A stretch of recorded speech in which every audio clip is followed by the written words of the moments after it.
Bonsoir à tous et bienvenue sur la chaîne qui essaye donc de décrypter l'actualité géopolitique. Ce soir, on va s'attarder sur la situation en Libye qui refait de nouveau l'actualité depuis quelques semaines avec l'offensive du maréchal Haftar sur la ville de Tripoli depuis le 4 avril dernier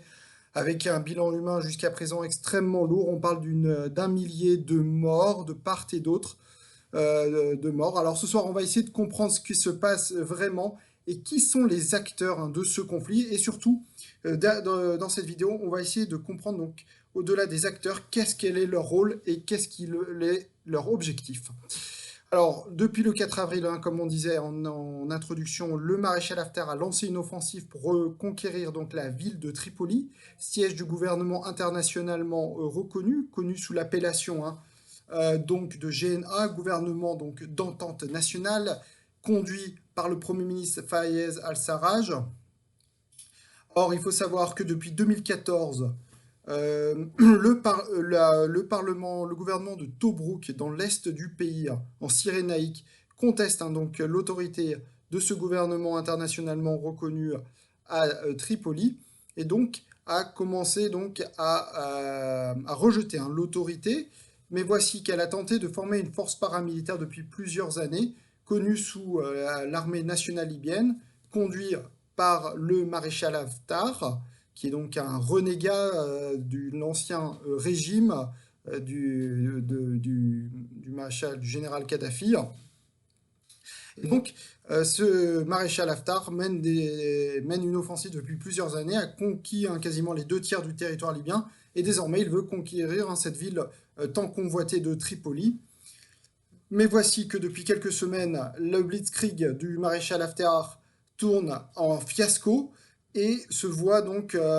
accumuler échec militaire en échec militaire, avec comme dernier échec militaire la prise de la ville de Gariane, donc par les troupes fidèles au régime internationalement reconnu. Alors cette prise de Gariane est peut-être un tournant dans cette guerre, puisque les forces loyalistes ont pu récupérer du matériel militaire très important et qui en dit long sur les acteurs de ce conflit, puisque lors de cette prise de Gariane, on a été pris des armes FGM 148 de la société Javelin, donc des FG 148 Javelin, qui donc où on voit marquer l'inscription Émirats Arabes Unis, armée des Émirats Arabes Unis pour être précis. Et donc évidemment, cela pose la question comment ces armes qui ont été vendues aux Émirats Arabes Unis par les États-Unis se retrouvent aujourd'hui sur un champ de guerre en Libye, sachant que ce pays est sous embargo international sur les armes depuis 2014. Que donc s'est-il passé? Tout simplement, comment une arme fabriquée aux États-Unis se retrouve-t-elle en Libye? Alors, ce qu'on peut dire, c'est que probablement les Émirats Arabes Unis ont violé donc deux choses, à la fois leur contrat d'armement avec les États-Unis, puisqu'il faut savoir que tout contrat d'armement, dans tout contrat d'armement, il est interdit de vendre à un État tiers, ou de vendre ou transférer à un État tiers. Or, c'est ce qui a été le cas. Les Émirats Arabes Unis ont transféré ou vendu donc au gouvernement de Tobrouk leurs armements, et de l'armement très lourd, qui peuvent d'ailleurs changer les rapports de force militaires, puisqu'on parle de FGM 148, un armement extrêmement avancé, sophistiqué, puisque c'est un armement anti-tank, qui permet donc de viser les tanks. Ensuite, il y a donc violation de la résolution des Nations Unies sur l'interdiction des ventes d'armes à la Libye. Donc, très clairement, aujourd'hui, les Émirats Arabes Unis se retrouvent dans le collimateur à la fois de l'ONU, de la communauté internationale donc dans son ensemble, et surtout et également des États-Unis. Voici que désormais de nombreux membres du Congrès demandent la révision donc de la vente d'armes aux Émirats Arabes Unis, puisqu'ils auraient donc violé leur contrat avec donc les États-Unis. À partir de là, donc, on peut imaginer que des sanctions donc, vont être prises peut-être par le Congrès vis-à-vis donc, des Émirats Arabes Unis, mais il faut aussi savoir que d'autres pays vendent des armes actuellement à la Libye, à commencer par la France, selon des services secrets libyens, et on aurait donc des informations que donc, de l'aviation ont été donc vendues donc à la Libye. Euh,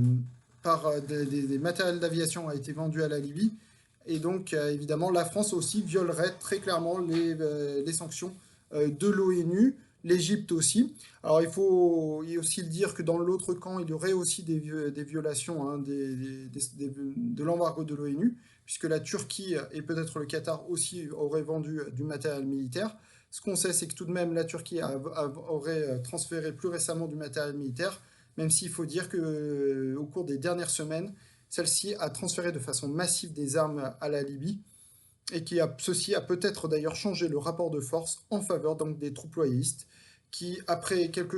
avoir subi pendant quelques jours l'offensive des troupes du maréchal Haftar, qui se trouvait encore quelques jours après le 4 avril à seulement 7 km de Tripolis, sont désormais repoussés à plus d'une centaine de kilomètres. Et sans doute, les armes venues de Turquie ont sans doute changé le rapport de force. Donc très clairement, ce qu'on peut dire hein, donc en conclusion, c'est que il y a donc des violations actuelles, il y a une violation massive hein, actuellement de l'embargo sur les armes à l'encontre de la Libye par tous les acteurs, que ce soit par les acteurs soutenant hein, le gouvernement internationalement reconnu, que ce soit la Turquie et le Qatar. Et de l'autre, il y a aussi une violation tout aussi massive, sinon plus, de la part des Émirats arabes unis, de la France, de l'Égypte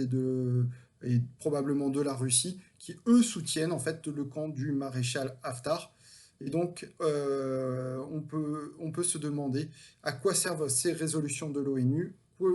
pourquoi il n'y a-t-il pas de mécanisme d'application hein,